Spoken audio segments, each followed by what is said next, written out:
Hey there, I'm Georgia, and today I'll be talking about hair. More specifically, going to the hairdresser. I feel like it's something we've all done at least once. I mean, you'd hope so. Now, at the start of every hairdresser's appointment, they'll usually ask you very invasive questions. And technically, there's no right answer, but there's definitely a wrong answer. When was the last time you got your hair done? How many times a week do you wash your hair? Are you sure you've got thick hair? Have you thought about getting bangs to cover that forehead? And would you like a cut, shampoo and blow dry for that mustache? Have you been in the snow or is that dandruff? Did your mum also start balding at 21 or is that recessive? How is your mum? Still got that pesky skin tag or has she seen to it? Have you frozen your eggs yet? And after a while, these questions start to feel a bit more like backhanded compliments, and I don't know whether to be offended or not.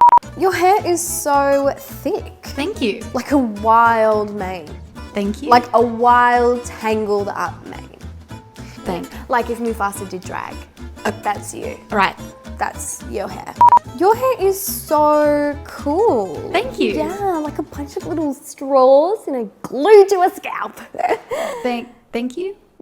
Now, if your hair is starting to resemble the brain of a scarecrow, you definitely need some Function of Beauty. Oh, you knew where that was going, didn't you? Yep. I just really love Function of Beauty, and I live by it. Now, after I did my first video with Function of Beauty, I actually continued to buy the product myself afterwards, and that's all I've been using for years now. Since using Function of Beauty, my hair has got all the nutrition it needs. And when I had my longer hair, the ends were just very dead and dry, hence why I snipped them off. Anyway, because I wasn't treating the ends of my hair with proper care, okay? Your hair is also a part of you, and believe it or not, it does need its fair share of validation and nutrition on a daily basis, you know? And now I use Function of Beauty's leave-in conditioner for the ends of my hair. And no complaints, the ends of my hair have been staying lovely and healthy. But still, sometimes I feel like my hair can be flat and lifeless. So, when I ordered my personalized products, I chose these goals. I chose fix split ends, hydrate, and oil control. But you can pick up to 5 goals. I've truly noticed a big difference in my hair. I wouldn't promote anything I didn't believe in, trust me. My hair doesn't get as oily as quickly, it holds volume a lot better. Even my hairdresser told me the other day that my hair is feeling very shiny and volumized. When you get a compliment from your hairdresser, you know it's legit, right? You can customize your bottles however you want, with choices in fragrance, name, and color. But I've stuck some stickers on it and it says Function of Georgia. No one really needs their name on their shampoo and conditioner, but I do. Now, I've tried milkshake, lavender, and peach, and so far my favorite has been peach. I love Function of Beauty because it's so personalized and it caters to what I need, and not what Janine next door needs. Honestly, I'd recommend some dandruff control, because sometimes when she's outside gardening and there's a slight breeze, I sometimes think it's lightly snowing outside. So if you want hair care just for you and not some leftover scraps from your dad's hair growth bottle, follow the link in my description and complete the quiz. And plus, if you care about the environment, why wouldn't you? Function of Beauty only uses clean ingredients, and plus it's 100% vegan and cruelty-free. So get 20% off your first set right now when you click the link in my description. Go and do it. Anyway, where was I? Now, believe it or not, this personal element is a very essential part of the hairdressing experience. Like, as soon as I sit in that chair and the hairdresser asks how I'm doing, I'm crying, right? I'm laughing, I'm unraveling my whole life story, and she didn't even ask. And all she asked was how I'm doing. So tell me why when I sit in my therapist's chair and she asks how I'm doing, I say fine and shut down all personal questions. Now, one thing I've noticed is that hairdressers are ready for anything at any time. You know, like they have tools sticking out of their hair, hanging from their belt, tools hidden in those secret drawers. Like, I'll be sitting in that bench for 30 minutes and suddenly she just reaches over and taps the side of the table 3 times and bang! A magical drawer with more tools is revealed. And then she'd reveal the inside of her coat with more tools that look slightly less legal. Like I said, they're prepared for anything. A trim, a color, a murder. You name it, you bet you they've got the tools. Like, if I was partaking in a crime, I wouldn't go to actual criminals for help, I'd go to hairdressers. They know exactly how to clean up any mess. It's just a little bit concerning to me that everyone just assumes that that's hair dye stained on your hands. I did something bad. What did you do? I can't say it. Saying it aloud makes it real. What did you do? It was self-defense. I didn't mean to. One thing led to another and What did you do? I got a mullet.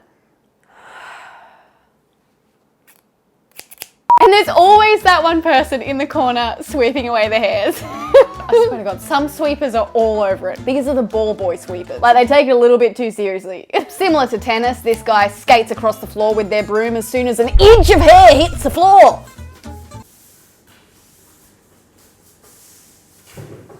Now, getting your hair washed at the hairdressers for the first time is quite something. Like I envision myself looking like a woman in a shampoo ad. Like head back all delicate and feminine looking, right? But in reality, I look something like this.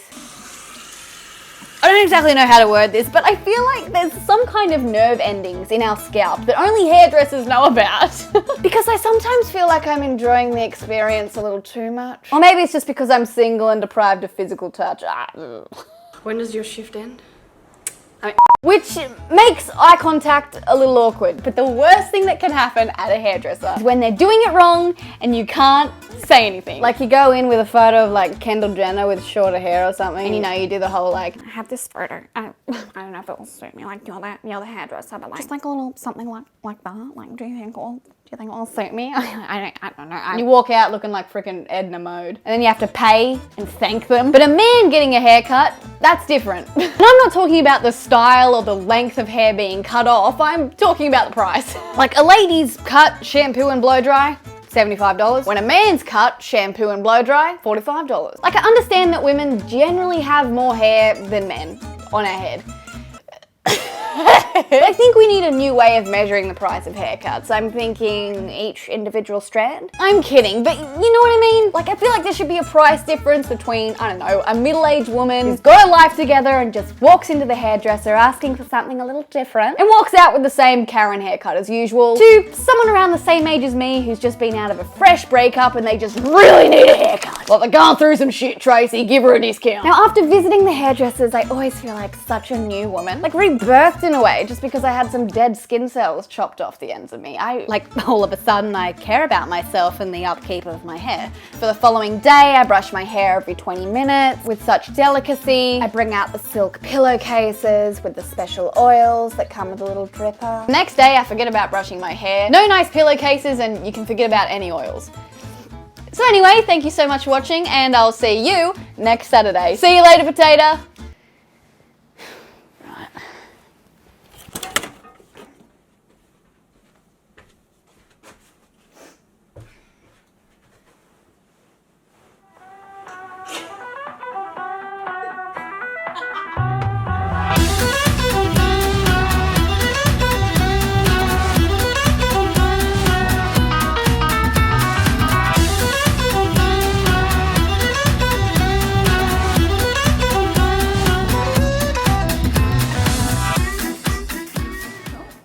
Little bit tight. Oh, No, it's all right. so sorry.